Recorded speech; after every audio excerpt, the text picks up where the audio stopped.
Lord, ibinibigay ko na sa iyo ang ngayon at ang mga susunod na araw ko. Panginoon, salamat sa lahat ng ibinigay mo sa mga nakaraang mga araw at linggo ng aking buhay.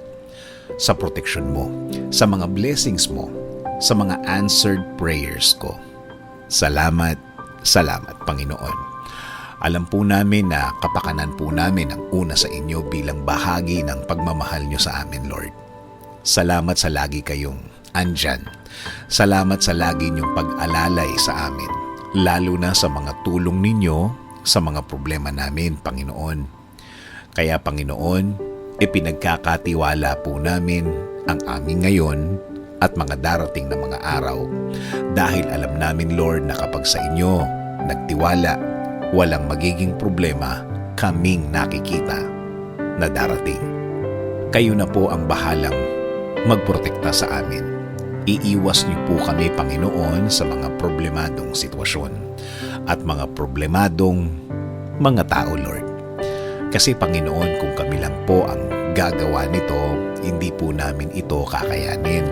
Hindi po namin alam kung ano ang magiging sitwasyon namin kapag napunta na naman kami sa isang problemang hindi na naman namin alam kung saan pupunta.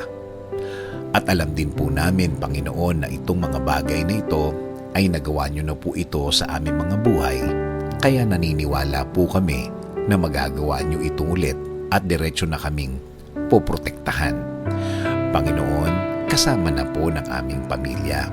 Even though we are not together always, every minute, every hour of the day, we know, Lord, that you will also protect them, God. Panginoon, alam po namin na maganda po ang plano ninyo sa aming mga buhay. Alam po namin na kapag kayo ang nag-provide at tinupad nyo ang inyong plano sa buhay namin, alam namin, Lord, na ang lahat ay maayos dahil walang problema ang lilitaw dito. Panginoon, amin din pong ipinagdadasal ang aming bayan. Patuloy niyo po sanang pagalingin ang aming bansa, Lord. Ayusin niyo rin po ang kinabukasan ng aming bayan, Panginoon. Panginoon, ibinibigay po namin ang aming ngayon at ang aming mga bukas.